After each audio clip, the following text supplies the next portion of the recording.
بسم اللہ الرحمن الرحیم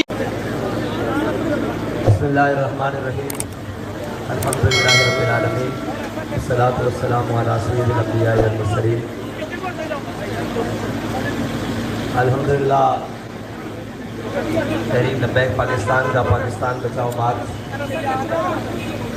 جو کہ سندھ مزار قائد کراچی سے شروع ہوا عبداللہ شاہ غازی کے مزار سے اپنے رستوں سے ہوتا ہوا اپنی منزل کی جانب رواں دواں ہے۔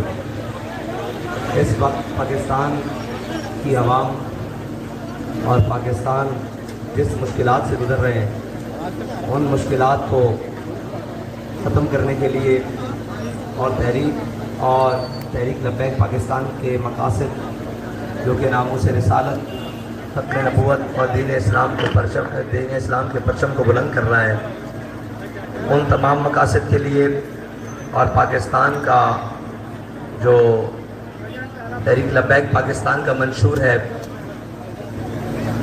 اسلام، پاکستان اور عوام، ان مقاصد کے حصول کے لیے تحریک لبیک پاکستان کا یہ مارچ انشاءاللہ اسلام آباد کی طرف ابھی کچھ ہی لمحوں بعد روانہ ہونے والا ہے۔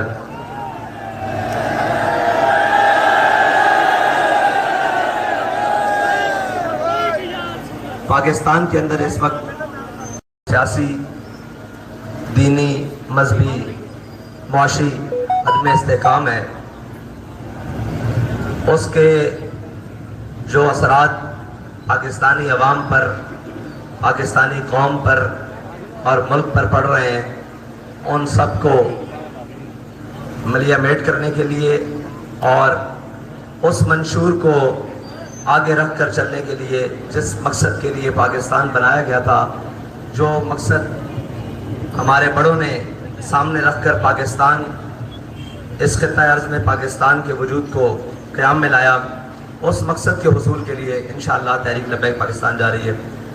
اور تحریک لبیک پاکستان کی جو موجودہ مہنگائی ہے، اس میں پیٹرولیم کی مصنوعات کی قیمتیں جو آسمان کے ساتھ جا لگی ہیں، ان کے خلاف، اور اس وقت جو مہنگائی کے، چکی کے، ظلم کے، بدامنی کے، اور جو پاکستانی قوم کا حال کر دیا ہے، انفراسٹرکچر تباہ ہے، عدل نہیں ہے، یہاں پر تھانہ کلچر، پٹوال کلچر اور سارے ان ازم نے جس نے بھی پاکستان کو جکڑا ہوا ہے، وہ جابرانہ نظام ہو، ظالمانہ، سردارانہ اور جو بھی نظامات ہیں، ان کے خلاف تحریک لبیک پاکستان کا یہ پاکستان بچاؤ مارچ ہے۔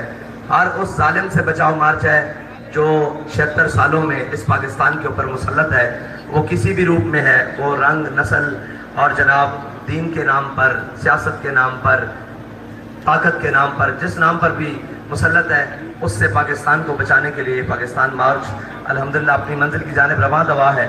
اور جس طرح اہلیان سندھ خصوصاً اور اہلیان پنجاب نے جس طرح محبت کا اظہار کیا ہے، اور جو ان کی آنکھوں کی چمک اور رونق تحریک لبیک پاکستان کے اس مارچ کے پہنچنے کے اوپر سامنے آئی ہے، اس سے یہ پتہ چل رہا ہے کہ ہر ظلم انشاءاللہ مٹنے والا ہے اور حضور سید عالم صلی اللہ علیہ وسلم کا دین تخت پہ آنے والا ہے۔ اور جو کچھ 76 سالوں میں اس وطن عزیز پاکستان کے ساتھ کیا، اب اس کے احتساب کا وقت آنے والا ہے، اس کے اندر جو جو ملوث ہے اس کے بھی اب مٹنے کا وقت آنے والا ہے، اور انشاءاللہ پاکستان اپنی درست سمت کی جانب، جس سمت کے لیے ہمارے بڑوں نے پاکستان بنایا تھا، اس جانب بڑھنے والا ہے۔ بہت شکریہ۔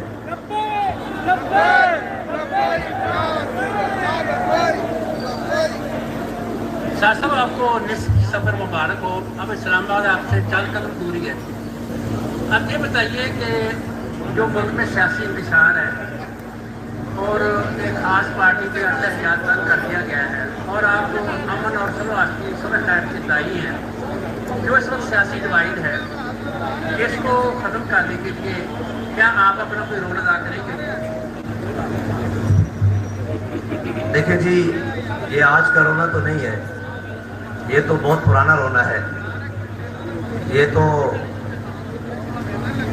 محسن پاکستان قائد اعظم محمد علی جناح سے لے کر، پھر فاطمہ جناح سے لے کر، پھر مجیب الرحمان سے لے کر پھر بھٹو صاحب سے لے کر پھر جناب آگے چلتے ہوئے آج تک یہ سلسلہ پہنچا ہے. اس کے اندر ہم جو اپنا کردار ادا کر سکتے تھے وہ کر رہے ہیں. اگر مزید بھی جہاں ہم سمجھتے ہوئے کہ ہماری ضرورت ہے انشاءاللہ ملک قوم اور ملت کے لیے کھڑے رہیں گے, کھڑے ہیں اور انشاءاللہ کھڑے رہیں گے. اور دوسری بات ہے کہ یک طرفہ ٹریفک اس کے ہم قائل نہیں ہیں.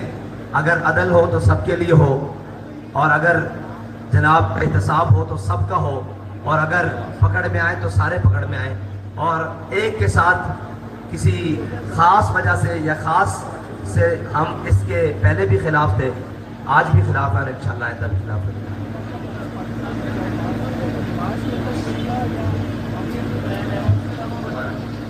جو مارچ ہے یہاں پہ یہ صرف مارچ تک رہے گا کہ اس کے علاوہ کچھ اور آپ کا پلان ہے؟ اور دوسرا یہ بتائیے گا کہ اب جو موجودہ ملک کی صورتحال, سیاسی صورتحال ہے, اس میں آپ سمجھتے ہیں کہ اس سال الیکشن کے کوئی امکانات ہیں اور ڈی ایل پی اس کے لیے تیار ہے؟ دیکھیں, آپ نے سوال کیا کہ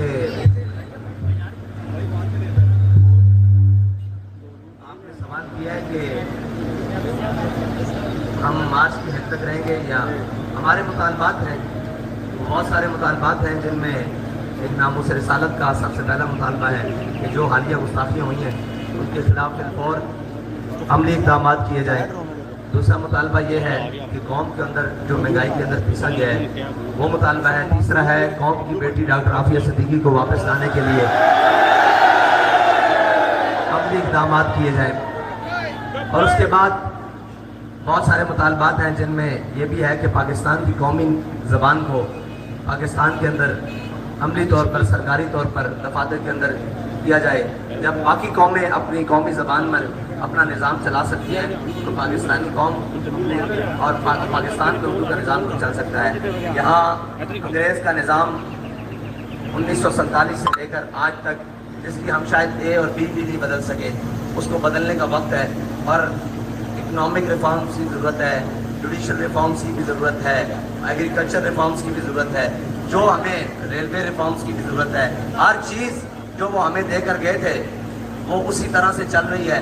ہم نے ان 76 سالوں میں کچھ بھی نیا نہیں کیا, بس یہ کیا ہے کہ جو بلوچ ہمارے ساتھ تھے وہ آج ناراض ہو گئے ہیں. جو اہلیان سندھ ہمارے ساتھ پاکستان کا نعرہ لگاتے تھے آج وہ ناراض ہیں. جو جناب خیبر پختونخوا کے ناراض تھے پاکستان بنانے کے اندر, جنہوں نے کہا تھا یہاں بارڈر کے اوپر فوج کی ضرورت نہیں ہے, ہم جب تک زندہ ہیں, آج وہ بھی پاکستان سے ناراض ہیں. تو یہ ہماری اپنی پالیسیاں اور ان پالیسیوں کو درست کرنے کے لیے انشاءاللہ ہم مختلف میدان میں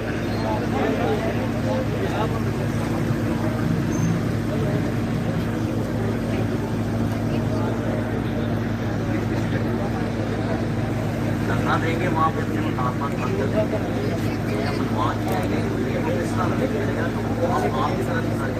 دیکھیں جی, بجٹ میں تو انشاءاللہ ریلیف ہوگا, ضروری ہوگا, وہ تو ہمارے مطالبات میں ہیں نا ساری چیزیں. رہی بات کہ یہ تو ان سے سوال ہونا چاہیے جنہوں نے بڑا سمجھدار وزیر خزانہ بلایا ہے اور کہا تھا کہ ڈالر کو کنٹرول کرے گا. تو ڈالر تو اس وقت 300 سے بھی اوپر کی اڑان بھر رہا ہے, اور جنہوں نے کہا تھا ہم معیشت قابو کر لیں گے, یہ تو سوال ان سے ہوگا. اور وہ ہمارے ساتھ انشاءاللہ آمنا سامنا ہوگا اور ہم ان کو بیٹھیں گے کہ کون سی جگہ پر معیشت کیسے درست ہو سکتی ہے. یہ جب ہمارے ساتھ ہو کہیں بیٹھے یا ہمارے سامنے آئے تو انشاءاللہ ان کو بتایا جائے. آپ صاحب بتائیے گا کہ پاکستان بچاؤ مارچ کے لیے آپ کراچی سے نکلے, اس وقت لاہور پہنچ چکے ہیں. اسپیشلی پاکستان بچاؤ مارچ ہے, بجٹ جو یہ پیش کیا جا رہا ہے, اگر یہ عوام دوست نہ ہوا تو آپ پاکستان کو کیسے بچائیں گے اور پاکستانی عوام کو کیسے بچائیں گے؟ اس وقت صرف آپ کی طرف دیکھ رہے ہیں. دیکھیں, بجٹ اگر عوام دوست نہ ہوا تو ہم عوام دوست بجٹ وائٹ پیپر کی شکل میں جاری کریں گے اور بتائیں گے کہ یہ مراد, یہ اشرافیہ کو سہولیات کم کہہ کے قوم کو سہولیات دی جا سکتی ہے. اس وقت 3 بنیادی چیزوں کی ضرورت ہے. ایک ہے قوم کو بھوک سے بچانا. آپ نے دیکھا ہم کئی شہروں سے گزرے, یہ کے اندر 10 بچوں کے والد نے خودکشی کی, ہم وہاں جس دن مارچ لے کر پہنچے. پھیل گیا, اس کے بعد صحت ہے اور اس کے بعد تعلیم ہے. یہ تینوں چیزوں کے اوپر انشاءاللہ ہماری ٹیم تیار کر رہی ہے. اگر حکومت وقت نے عوام دوست بجٹ نہ دیا تو پھر ہم اس کے مقابلے میں آج بھی اب تیار ہیں وہ ساری باتیں بتانے کے لیے, لیکن وہ پریس کانفرنس میں نہیں بتائی جاتی, وہ تو وائٹ پیپر میں ہم جاری کرنے جا رہے ہیں. وہ ساری چیزیں ہم قوم کے سامنے رکھیں گے کہ یہ مراد ہیں جن کو کم کر کے احساس پروگرام کو ختم کر کے اگر اسمال انڈسٹریز لگائی جائے تو قوم کو بہت ساری سہولیات بنے. بے نظیر انکم سپورٹ کے نام پر قوم پر روڈوں پر اگر نام جناب گھسیٹا جائے اور اگر اسمال انڈسٹریز یا کوئی قوم کو جناب روزگار دیا جائے تو وہ لوگ جن کا 2000 سے کچھ نہیں بننے والا اس پیسے سے اگر کوئی روزگار لگا دیا جائے تو بہت سارا سہولیات ہو سکتی ہے. اچھا یہ بتائیے گا کہ کراچی سے یہاں تک نوبندہ صاحب پہنچ گئے ہیں تو اس کے دوران کوئی حکومت کے ساتھ آپ کے جو آپ نے مطالبات رکھے ہیں اس سے کوئی بات ہوئی ہے اور اگر اسلام آباد پہنچتے ہیں مطالبات نہیں مانے جاتے تو درگاہ دینے کا پروگرام کیا پروگرام ہے؟ ابھی ہمارا مارچ چل رہا ہے اور مطالبات چل رہے ہیں. جب نہ مانے گئے تو پھر ہم سوچیں گے کہ ہم نے منوانا کیسے. وہ آپ کو وقت رہا ہے.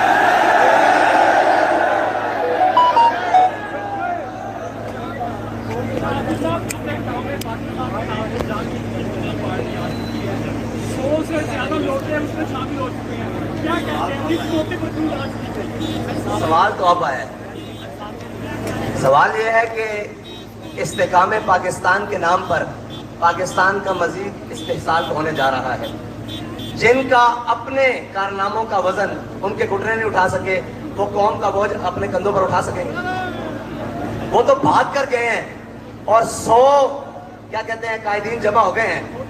اور میری دعا ہے اللہ کرے ایسے ہی ہیلی کاپٹر کی سائریں کارکنان بھی کریں اور اللہ کرے ان کو بھی نصیب ہو جائے اور یہ بن جائے. لیکن پاکستان کو ایک اور تجربے کی بھیٹ چڑھایا جا رہا ہے. اس کا خمیازہ قوم کو بھگتنا پڑے گا اور پاکستان کو بھگتنا پڑے گا. باقی کسی کے ساتھ یہ بتائیے کہ آپ کا لہجہ خلاف محفوظ بڑا نرم ہے. کیا مولانا فضل الرحمان کی طرح جو امن جمہوریت کے قائل ہو گئے ہیں اور کیا اب آپ جمہوریت کے اور جمہوریت کا سفر طے کر رہے ہیں؟ دیکھیں ہمارا لہجہ پہلے بھی نرم ہے اور آئندہ بھی نرم رہے گا. لیکن گستاخان رسول کے خلاف ہمارا لہجہ ہمیشہ گرم رہے گا. پاکستان کے غداروں کے خلاف ہمارا لہجہ ہمیشہ گرم رہے گا. ہماری آنکھیں بھی شعلے نکالیں گی. ہمارے گلشن سے بھی شرارے پھوٹیں گے. آپ نے سوال کر کے منہ نشک کر لیے.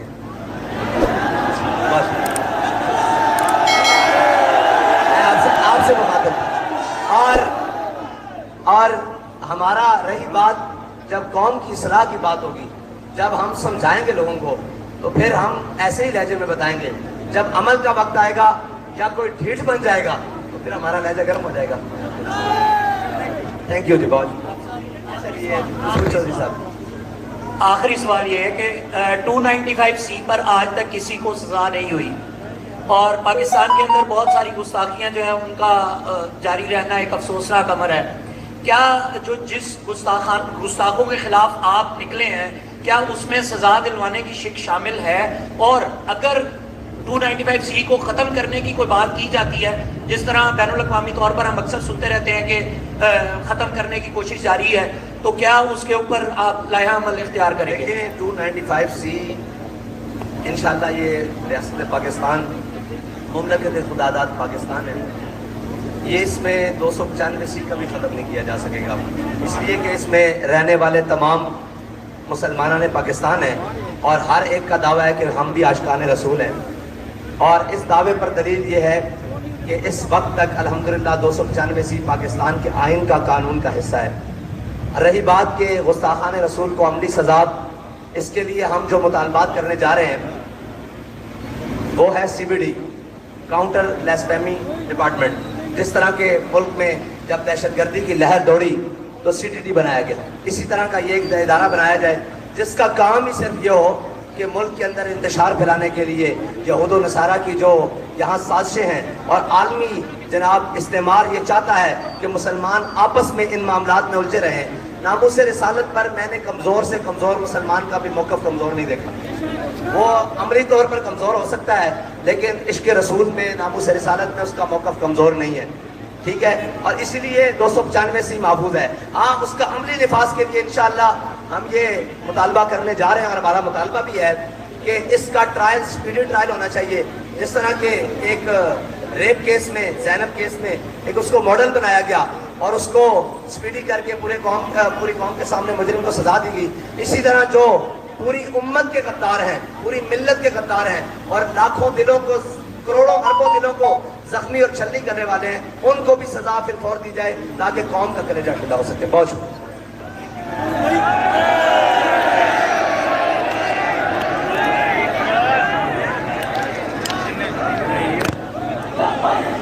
چینل لازمی سبسکرائب کر رہے ہیں یار.